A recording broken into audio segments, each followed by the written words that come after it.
गोटडल के Facebook live में आपका स्वागत है। मैं जावेद सर। आज मैं आपको फिजिकल केमिस्ट्री का चैप्टर नंबर 2 जो 12th का चैप्टर नंबर 2 है, solutions and colligative properties, solutions and colligative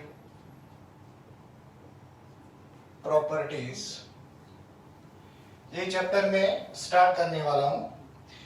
इससे पहले जो हमारे चैप्टर चल रहा था दैट इज सॉलिड स्टेट के मैंने YouTube में कम से कम 7 से 8 लेक्चर बनाए हुए हैं।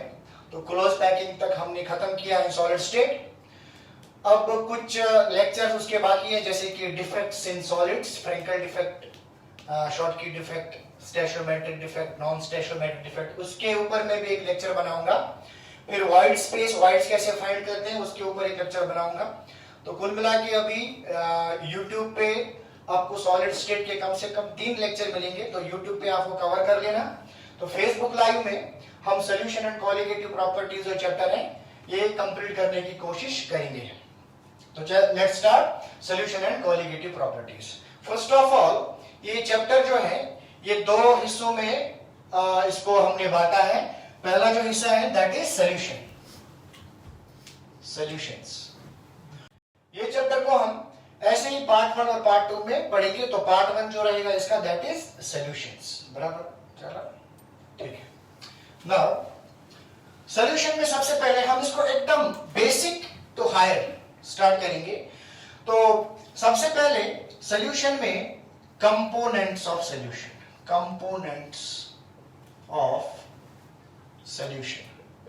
तो मैं एकदम धीमे स्पीड से जाऊंगा। तो आप भी मेरे साथ साथ ये जो आप अपना कॉपी खोलो और उसमें आप नोट कर लो जो चीजें मैं आपको यहाँ पे लिखाऊंगा। Components of solution. Now solution के जो कंपोनेंट्स हैं, यानी कि सॉल्यूशन किस चीज का बना हुआ है, उनको बोलते हैं components of solution. Now there are 2 components of solution. One of the component of solution that is known as solute, and another component of solution that is known as solvent. Solute and solvent. Okay. Now solute को कैसे define करना है और solvent को कैसे define करना है। For example मेरे पास एक पानी का ग्लास है जिसमें वाटर रखा है मैंने, और मैंने इसमें 1 चम्मच नमक डाला हूं NaCl, और इसमें क्या है H2। 1 लीटर पानी में फॉर एग्जाम्पल मैं NaCl डाल रहा हूं। नाउ यहां पे आप देख सकते हैं जो वाटर है it is present in large excess, और जो नमक है it is present in lesser quantity, यानी it is present in more quantity water, और NaCl it is present in less quantity. यानी कि जो वाटर है ये दोनों मिला के बना क्या बना सॉल्यूशन। मतलब ये जो वाटर है दिस इज सॉल्वेंट, यानी कि it is component of solution, present in large quantity. Okay. Surface chemistry हमने ऑलरेडी पढ़ चुके हैं। जो हम रेगुलर क्लासेस हुए थे हमारे, सरफेस केमिस्ट्री हम पढ़ चुके हैं। उसमें हमने देखा था वहां पे सॉल्वेंट को बोलते हैं डिस्पर्शन मीडियम। क्या बोलते हैं? Dispersion medium. और सॉल्यूट जो है it is present in lesser quantity, it is component of solution. मेरे साथ साथ आप लिख लो, it is component of solution present in less quantity. Same surface chemistry में हम सॉल्यूट को बोलते थे डिस्पर्स्ड फेज, डीपी, जिसको मैंने नाम रखा था डीपी, और सॉल्वेंट को बोलते थे डिस्पर्शन मीडियम, जिसको हम बोलते थे DM. Okay. Now solute plus solvent को मिला के हमको क्या मिलता है? सॉल्यूशन। ओके, चलो आगे बढ़ते हैं। आप नोट कर लो, ये सारी चीजें आप नोट कर लो। नाउ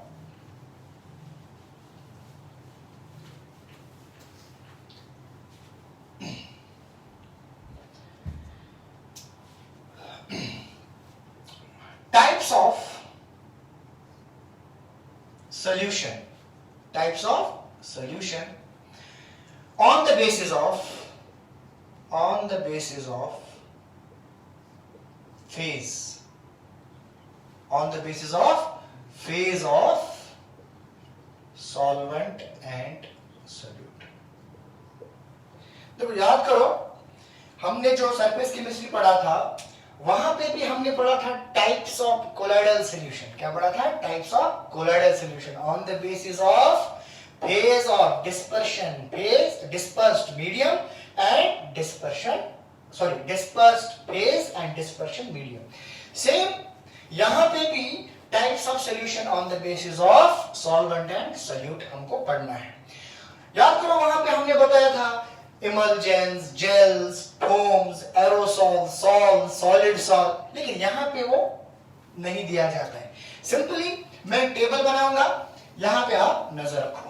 दिस इज, यहां पे रखता हूं मैं सॉल्यूट, इसमें रखता हूं सॉल्यूट, इसमें रखता हूं सॉल्वेंट, इसमें रखता हूं सॉल्वेंट. इनका कोई पर्टिकुलर नेम होता नहीं है, हालांकि सरफेस केमिस्ट्री में पर्टिकुलर नेम होता है, तो मैं यहां पे नाम लिखने की जरूरत नहीं है. यहां पे मैं डायरेक्टली डालूंगा क्या? एग्जांपल्स. आप एग्जांपल्स खुद देख लेना, फिर डेली लाइफ में जो भी एग्जांपल्स यूज होते हैं वो आप देख लेना. For example solute, solid, solid, solid, ऐसे मैं इसको करता हूं. Liquid, liquid, liquid, gas, gas and gas. Solvent करता हूं solid, liquid, gas, solid, liquid, gas, solid, liquid, gas. T4, T5 वालों को मैं एक चीज बताना चाहूंगा और E1, E2 वालों को बताना चाहूंगा. जब हम गोटडल में पहले दिन जब एडमिशन लिया था तो मैंने कुछ बेसिक्स पढ़ाया था, पूरे चैप्टर्स का बेसिक पढ़ाया था मैंने. इलेक्ट्रोकेमिस्ट्री का बेसिक पढ़ाया था, सॉल्यूशंस का बेसिक पढ़ाया था. तो ये वही फिर से आज मैं रिपीट कर रहा हूं इसमें, तो इससे इसको पढ़ के आपका चैप्टर भी सॉल्व हो जाएगा. अब when solute is solid and solvent is solid, जब दोनों solids होंगे तो उसको क्या बोलेंगे? solid solid solution. क्या बोलेंगे? solid solid solution. और अपने रोजमर्रा की जिंदगी में ऐसे कुछ एग्जांपल्स बताओ जो solid solid solution बनाते हैं. चलो बता सकते हो? कमेंट में करो, जल्दी करो कमेंट. आई विल चेक कौन बता सकता है solid solid solution. जो लाइव देख रहे हैं अभी वो कमेंट में करो. Who is doing solid solid solution? Okay, चलो बहुत सारे कमेंट्स आ रहे हैं, तो यहां पे मैं बताऊंगा सॉलिड सॉलिड सॉल्यूशन जो है, these are alloys, these are alloys. Alloy में दोनों मेटल्स रहते हैं, मेटल प्लस मेटल. एक मेटल छोटा होता है, एक मेटल बड़ा होता है. वन ऑफ द मेटल छोटा होता है जो दूसरे मेटल के इंटरस्टिशियल स्पेसेस में घुसता है. ओके, नाउ एलॉयज में मैंने some basic concept of chemistry में बहुत सारे एलॉयज पढ़ाए थे, जैसे कि bronze, spiegeleisen alloy, okay, babbitt alloy, type metal, solder, Britannia. याद करो मैंने पूरे वो पढ़ाए थे. ब्रिटानिया एलॉय, इलेक्ट्रॉन एलॉय, सब मैंने पढ़ाए थे. Now these are alloys. If यहां पे इफ मेटल इज मर्क्यूरी, अगर मेटल क्या रहा? मर्क्यूरी. मर्क्यूरी इज लिक्विड, तो इसको एलॉय नहीं बोलते हैं, इसको क्या बोलते हैं हम? अमलगम्स. क्या बोलते हैं? अमलगम्स. तो ये अमलगम सॉलिड सॉलिड सॉल्यूशन में नहीं आएगा. चलो आगे बढ़ते हैं. Okay, next solid in liquid. Solid in liquid बताओ. अभी देखो गर्मी का सीजन चल रहा है, सब लोग नींबू पानी पीते होंगे. हम क्या डालते हैं? पानी में हम शक्कर डालते हैं, यानी कि शुगर प्लस वाटर या NaCl plus water. This is solid in liquid. Okay, मेरे साथ साथ नोट करो. Solid in gas, solid in gas. चलो कमेंट करो जल्दी. Solid in gas. कौन बोल सकता है solid in gas? Solid in gas जैसे कि स्मोक। स्मोक जो होता है उसमें जो स्मोक के जो पार्टिकल्स हैं these are dispersed in atmosphere, तो smoke in atmosphere, smoke in atmosphere. Okay, next liquid in solid. चलो फटाक से डेली लाइफ में जो भी एग्जांपल्स तुम्हारे सामने आएंगे बता दो करके। लिक्विड इन सॉलिड, ओके, यानी कि लिक्विड सॉलिड में है। अभी मैंने एग्जांपल दिया था एमलगम्स। क्या दिया था? एमलगम्स। मैंने बोला था HgNA, mercury sodium amalgam, mercury sodium amalgam. Okay, उसके बाद liquid in liquid, liquid in liquid बताओ। हमेशा मैं एग्जांपल देता हूं, कोई भी जो शराबी होता है वो क्या करता है? शराब की बोतल लेता है और उसमें पानी मिक्स करता है और उसके बाद गटर में गिर जाता है, ठीक है? लेकिन ऐसा हमको करना नहीं है। So liquid in liquid, alcohol plus water, alcohol plus water, ठीक है? उसके बाद liquid in gas, liquid in gas. चलो जल्दी करो, लिक्विड इन गैस क्या होगा? कोई कमेंट कर रहा है? लिक्विड इन गैस बताओ, किसी ने बोला क्या? ठीक है।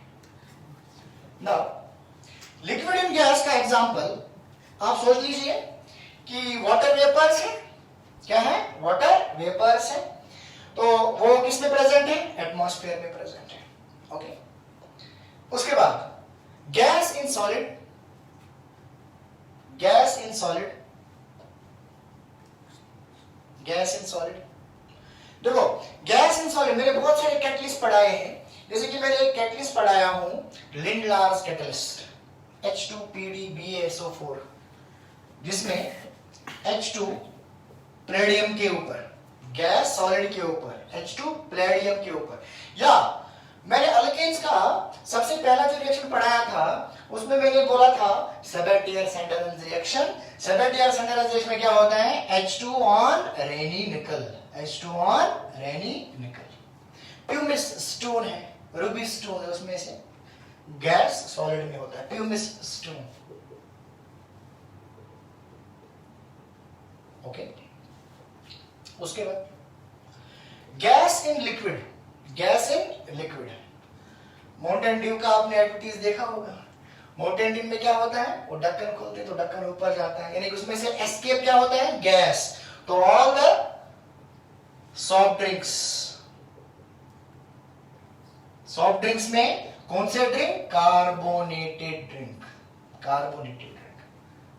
Okay, this is gas in liquid. उसके बाद गैस इन गैस, जो हमारा एटमॉस्फेयर है, जो ब्लैंकेट ऑफ एटमॉस्फेयर है, एटमॉस्फेयर पूरे इसमें नाइट्रोजन गैस, ऑक्सीजन गैस, ये सब गैसेस प्रेजेंट है। ओके, तो इसको आप नोट डाउन कर लीजिए, सीक्वेंस में चलना है। उसको रब कर देता हूं मैं। सर थोड़ा सा बड़ा लिखिए। बड़ा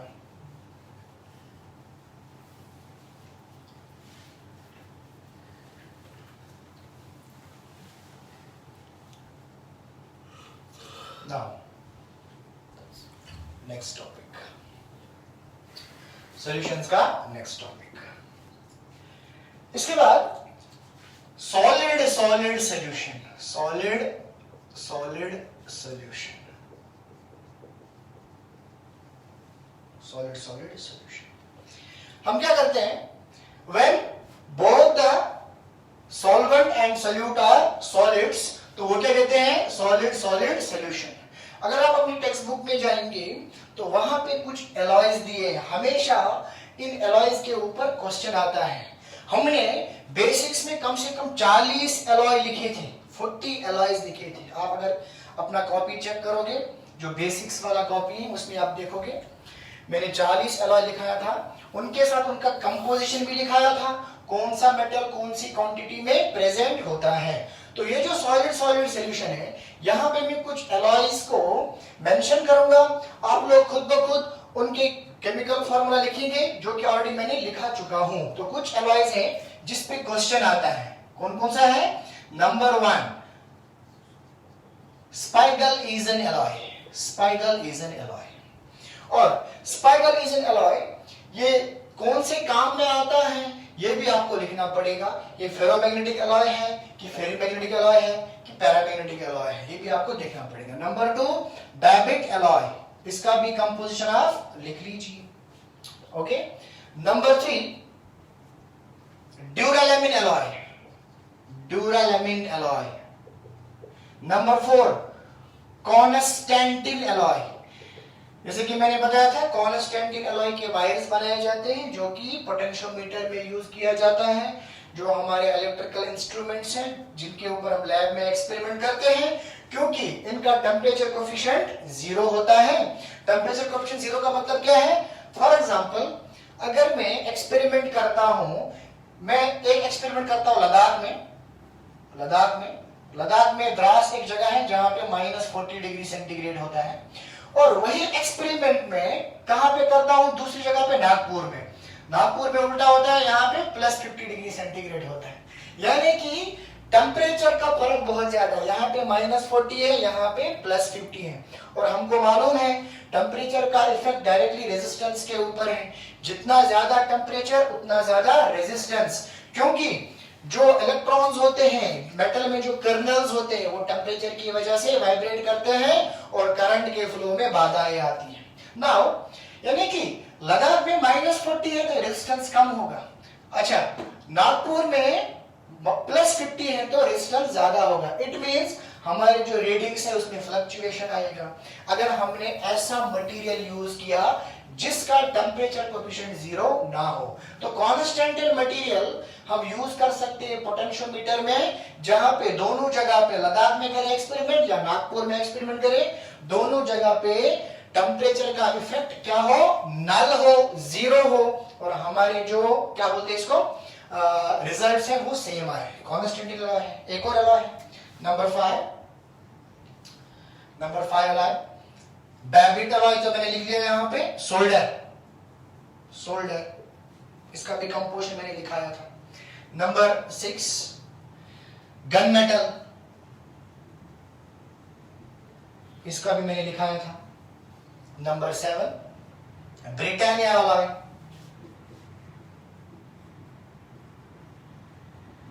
alloy, type metal. Number 8 type metal, ये सारे electron alloy.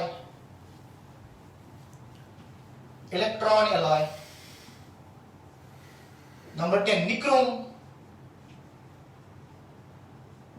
Nichrome alloy. Number 11 brass alloy. Number 12 bronze alloy. ये पूरे एलॉयज का मैंने आपको लिखाया था। एक और बार यहाँ पे नोट कर लीजिए। और अगर आप देखेंगे स्पाइगलिज्म, बैबिट एलॉय, ड्यूरालेमिन, कॉन्स्टेंटिन, इन पे क्वेश्चन आता है। बाकी ये जो है इनको आप नोट डाउन कर लीजिए। These are solid solutions. चलो आगे बढ़ते हैं। अभी मैं सॉलिड स्टेट जो सॉल्यूशंस है अच्छे से चालू नहीं किया, उसे इंट्रोडक्शन दे रहा हूं। चलो आगे बढ़ते हैं। Next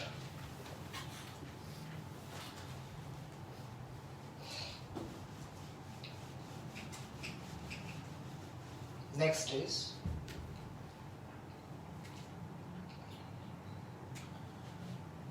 effect of pressure on solubility of gas in liquid. Effect of pressure on solubility of gas in liquid. Now, ये जो इफेक्ट है ये समझाया था हेनरी ने, तो एक लॉ दिया गया हेनरीज लॉ। हेनरी ने बोला कि जो solubility of gas S is directly proportional to pressure. जितना गैस के ऊपर तुम प्रेशर दोगे उतना ही ज्यादा गैस सॉल्युबल होगा किसमें? लिक्विड में। यानी कि अगर मेरे पास एक लिक्विड है, इसके ऊपर में गैस को यहां पे पिस्टन की वजह से इसको प्रेशर दे रहा हूं। जितना ज्यादा प्रेशर बढ़ाऊंगा उतना ज्यादा गैस डिसॉल्व होगा किसमें? लिक्विड में। एंड ये जो है S is equal to KHP, where KH is Henry's constant. Henry's constant. Okay. तो सिंपल है. It means solubility of gas in a liquid is directly proportional to pressure applied on the gas into the liquid. ये हो गया Henry's law. एकदम basic, फिर इसको हम explain करेंगे बाद में. नेक्स्ट, इफेक्ट ऑफ प्रेशर हो गया. दूसरा हो गया effect of temperature. Effect of temperature.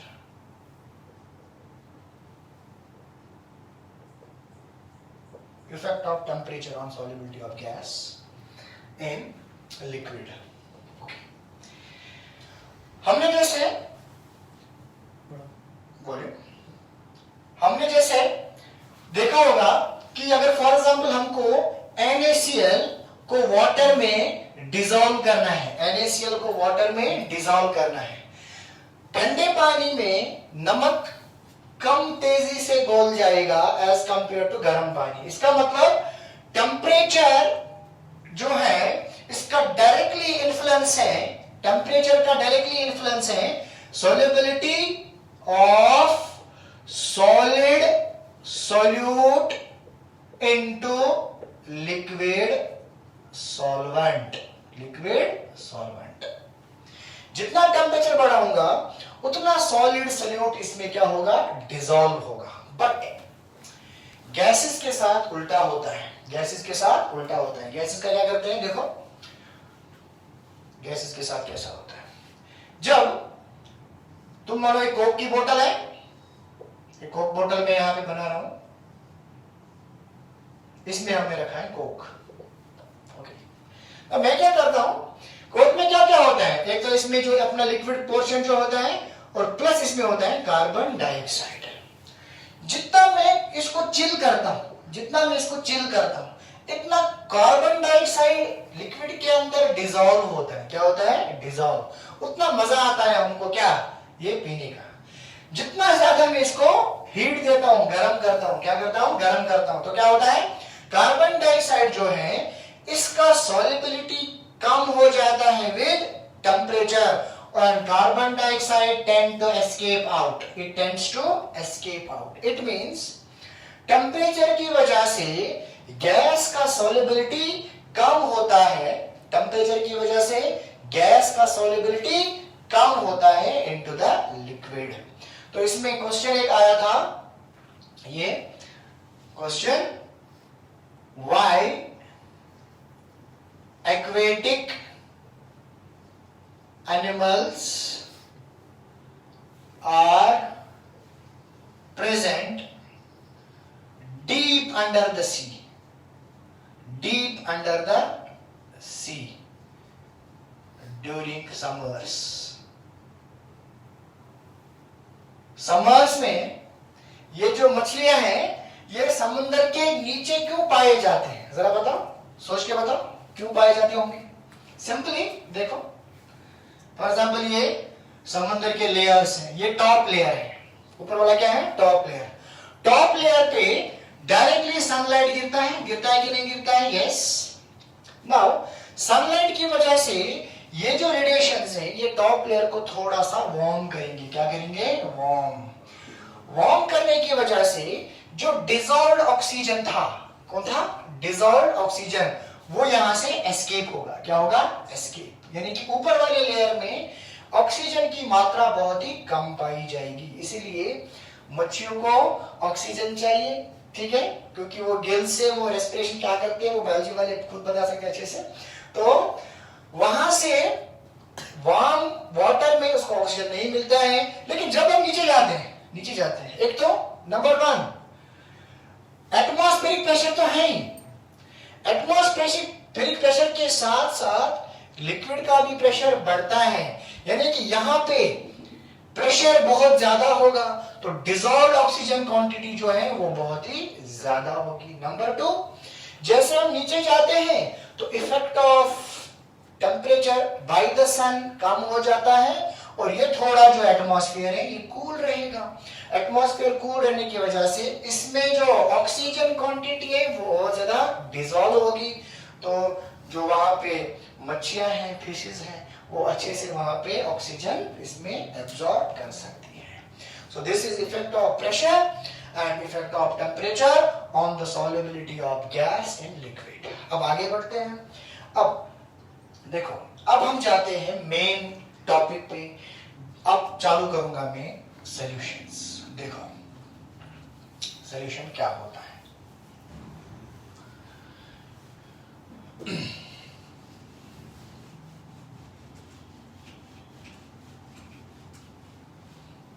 पूरा याद करो some basic concepts of chemistry. Avogadro number क्या होता है? 6.022 into 10 to the power 23 particles. एक मोल में इतने पार्टिकल्स होता है और एक मोल का जो वेट लिया गया है वो हमने रेफरेंस बनाया था कार्बन 12 का रेफरेंस बनाया था। 1 AMU क्या होता है? एटॉमिक मास यूनिट क्या होता है? कार्बन 12 का मास कितना है? वो पूरा आप याद कर लो, आप नोट्स खोल लो, आप पूरे Charles Gay Lussac volume law, conservation of mass law, definite proportion law, multiple proportion जो मैंने पूरा पढ़ाया था उस पूरे को आप रिवाइज कर लो, क्योंकि उस चैप्टर के साथ, वो 11वीं का चैप्टर है, उस चैप्टर के साथ ये चैप्टर लिंक्ड है। तो जब तक आप उसको रिकैप्चुलेट नहीं करेंगे कौन से चैप्टर को, some basic concepts of chemistry को, तब तक ये चैप्टर आपको अच्छे से समझेगा नहीं। अब मेन टॉपिक जो इसका हो गया methods of expressing concentration of solution. Methods of expressing concentration of solution. Now, मैं ना एक काम करता हूं, आपको एक पानी का गिलास देता हूं, उसमें मैं क्या करता हूं 2 चम्मच नमक डाल देता हूं। मैं तुमको बोलता हूं चलो भाई बताओ इसमें नमक का क्या कंसंट्रेशन है, नमक का क्या कंसंट्रेशन है। आप क्या बोलोगे? आपने मुझे पानी का गिलास दिया, पानी कितना है? आधा लीटर है, 1 लीटर है, उसके साथ लेना देना नहीं है। ऊपर से मैंने 2 चम्मच इसमें नमक डाला, अब चम्मच छोटा है चम्मच बड़ा है उसका भी हमको पता नहीं है, तो हम कंसंट्रेशन नहीं निकाल सकते। नाउ अगर फॉर एग्जांपल हमको उस पानी के गिलास में कितना नमक है निकालना है, तो हमको कुछ तरीके आने चाहिए। क्या आने चाहिए? तरीके।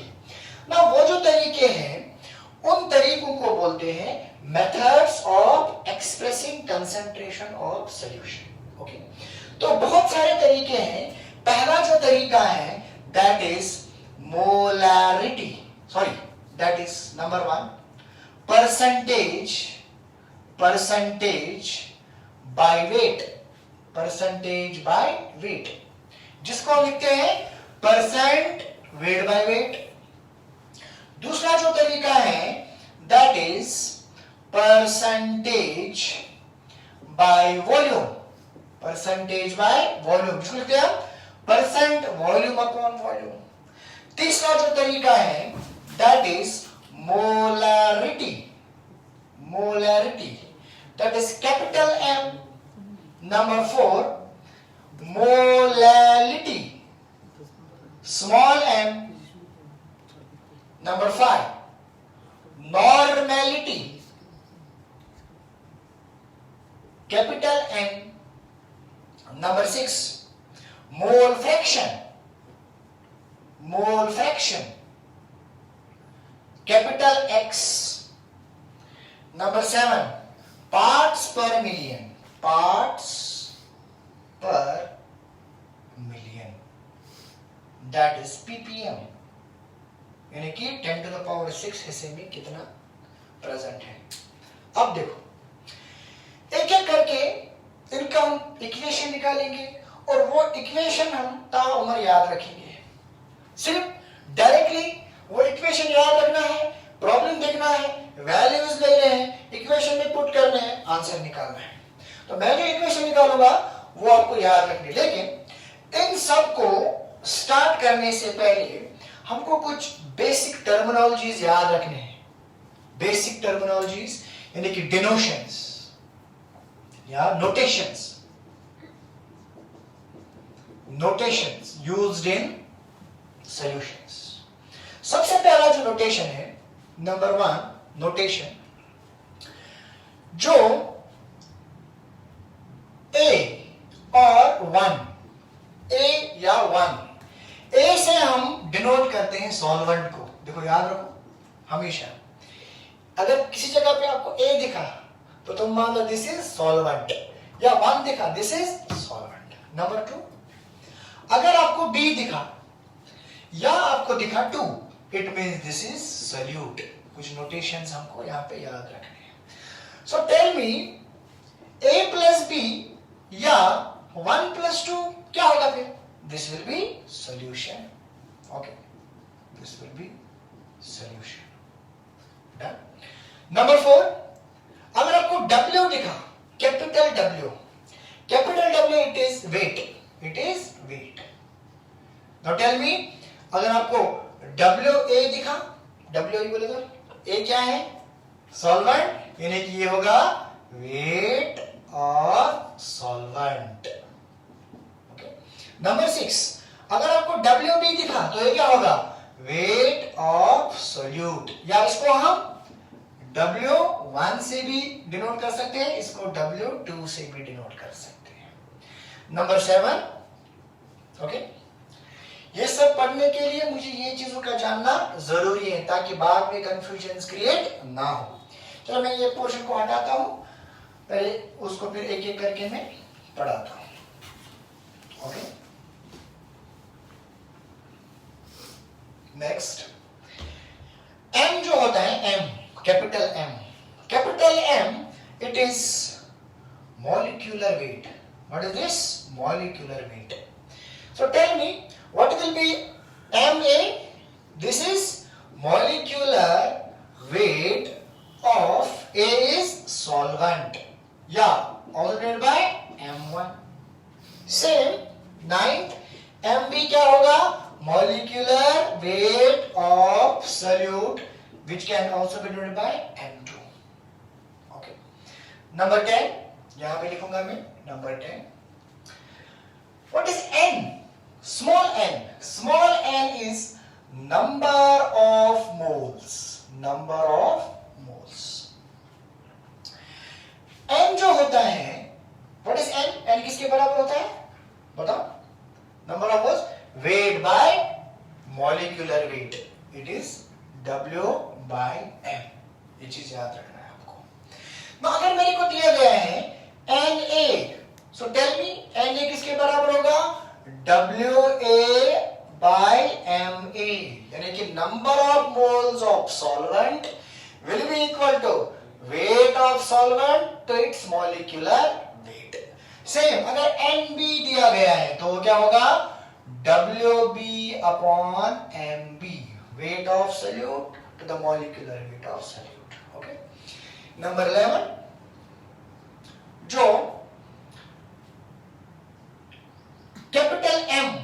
कैपिटल M इज मोलैरिटी, जो मैं भी समझा रहा था, अभी हमको पढ़ना है। Number 12, small m is molality. Okay. Number 13, capital N, it is normality. Number 14, X, that is mole fraction, that is mole fraction. Number 15, ppm, that's parts per million. तो यहां पे कोई भी कंफ्यूजन नहीं आना चाहिए। और जो दूसरा पोर्शन इसका है, क्वालिटेटिव प्रॉपर्टीज, क्वालिटेटिव प्रॉपर्टीज के भी बहुत सारे डेनोशंस हैं जो कि मैं यहीं पे खत्म करूंगा। क्वालिटेटिव प्रॉपर्टीज वाले डेनोशंस, कुछ डेनोशंस है। नंबर 16 लिखता हूं मैं। नंबर 1, वेपर प्रेशर, या वीपी नोट करो, vapour pressure, that is denoted by small p, small p, या इसको बोलते हैं partial vapour pressure, partial vapour pressure, small p। Number 17, partial vapour pressure in pure state. अगर पार्शियल वेपर प्रेशर दिया होगा किसमें, pure state, it is denoted by P not.